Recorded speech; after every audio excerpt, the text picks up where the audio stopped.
4 राज्यों के महत्वपूर्ण चुनाव जिन पर सबकी नजरें बनी हुई हैं और खास तौर पर 2 राज्य जिसमें देखना होगा कि किस पार्टी के हिस्से क्या आता है। लेकिन उससे पहले ओपिनियन पोल क्या कहते हैं, वोट वाइब्स पोल, ओपिनियन पोल्स आप देखेंगे सिर्फ न्यूज 18 इंडिया पर। लेकिन उससे पहले हम अमिताभ जी हमारे साथ हैं जिनके द्वारा ये पूरा पोल किया गया, उनसे चर्चा करते हैं कि उनको क्या मिला। थैंक यू सो मच हमें ज्वाइन करने के लिए। अमिताभ जी, पहला ही सवाल यही कि जब आप असम में, हम सबसे पहले असम की बात कर रहे हैं, तो असम में आपको क्या ओवरऑल देखने को मिला गवर्नमेंट को लेकर?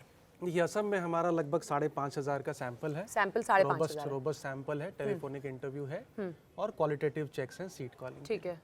अगर आप ओवरऑल बात करें तो गवर्नमेंट की जो परफॉर्मेंस रेटिंग है वो अच्छी है वहाँ पर। अच्छा। लगभग 47% लोग गवर्नमेंट के कामकाज से खुश हैं। मतलब जो बीते 5 सालों में किया, बीते 5 साल उनको अच्छा लगा। उनको अच्छा लगा है।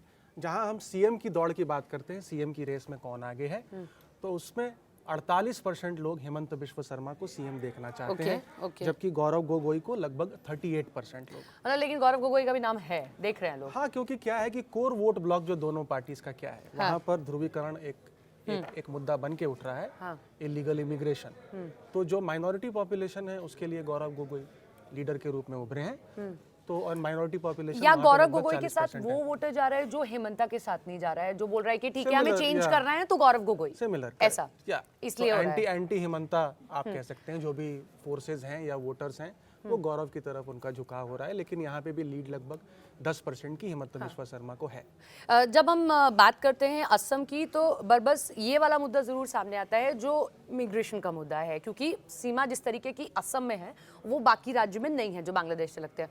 तो क्या ये मुद्दा है, क्योंकि हेमंता बिश्व शर्मा को आप कहीं पर भी सुनेंगे वो बार बार इसी का जिक्र कर रहे हैं, तो जनता उसको एक्सेप्ट कर रही है या जनता दूसरे मुद्दों पर जा रही है? देखिए, जनता जब हम मुद्दों की बात करते हैं तो बेरोजगारी सबसे बड़ा मुद्दा बनकर के उभरता है। 26% लोग बेरोजगारी की बात कर रहे हैं। नंबर 1 इशू बेरोजगारी है। दूसरे नंबर पर फ्लड मैनेजमेंट एंड रिहैबिलिटेशन है, बिकॉज आसाम में हर साल फ्लड्स आते हैं।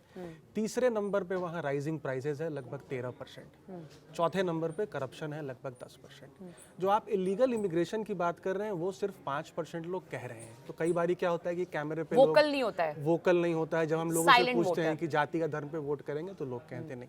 लेकिन ये जो मुद्दा है इलीगल इमिग्रेशन का, जो डेमोग्राफिक चेंज की बात हेमंत बिश्व शर्मा करते हैं, ये कहीं ना कहीं ड्राइंग रूम डिस्कशन हो गया है। तो मैं कहूँगा एक पॉलिटिकल इशू की बजाय ये एक इमोशनल इशू के तौर पर वहाँ लोगों के साथ रेजोनेट कर रहा है कि जो डेमोग्राफी चेंज हो रही है इलीगल इमिग्रेशन की वजह से आसाम में, वो एक रियल खतरा है और उसका इम्पैक्ट जरूर हमें चुनावों में देखने को जो मुद्दे आप बता रहे हैं उसके हिसाब से, तो जैसे अगर अनएम्प्लॉयमेंट किसी राज्य का मुद्दा है या किसी राज्य का मुद्दा करप्शन होता है, तो फिर वो तो गवर्नमेंट के ऑपोजिट चला जाता है। लेकिन हमारे मतलब इस आपका जो ये पोल है इसके अकॉर्डिंग तो Hemanta Biswa is repeating with a good number out of 126। Then how? क्या होता है कि मुद्दों की डिस्कशन बहुत होती है टीवी चैनल्स पे, लेकिन सिर्फ मुद्दों के बेसिस पे वोटिंग नहीं होती।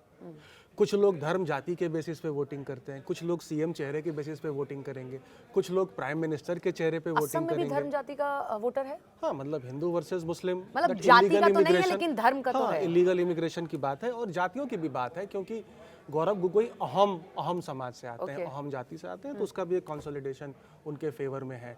कुछ लोग अपने बेनिफिशियरी स्टेटस के ऊपर वोट करते हैं, कुछ लोग मुद्दों के ऊपर वोट करते हैं। तो इसी की वजह से मुद्दों में दिखता है कि भाई बेरोजगारी, प्राइस राइज, करप्शन मुद्दा है, लेकिन ये ट्रांसलेट नहीं होता, क्योंकि बाकी चीज़ों के ऊपर भी लोग वोट करते हैं और खास करके नंबर 1 पे आ जाता है track record of performance of the government. अच्छा, अब आते हैं एक वोटर पे जो पिछले कई चुनावों में और खास तौर पर नरेंद्र मोदी जब से सत्ता में आए उसके बाद से वो बड़े अहम वोटर हो गए, क्योंकि उनको खुद बीजेपी ने बुलाया, वो है महिला वोटर।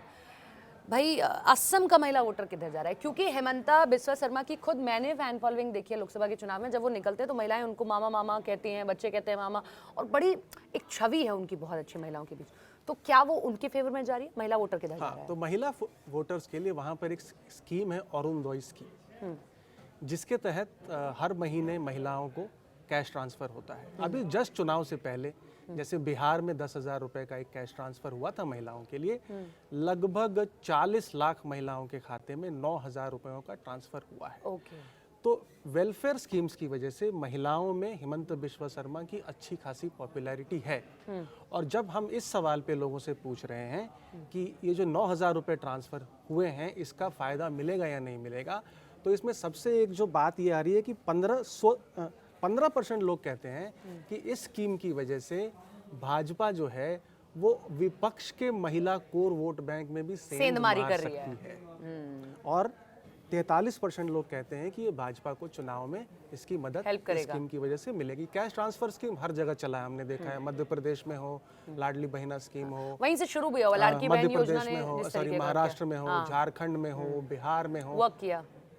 छत्तीसगढ़ में जहां गवर्नमेंट नहीं बन रही थी वहां पर मेहतारी योजना से गवर्नमेंट बन गई बीजेपी की, तो वो एक वर्क कर रहा है। स्कीम जो है वो काफी महिलाओं में पॉपुलर है और हर स्टेट में लगभग ये वर्क करता हुआ दिखता है।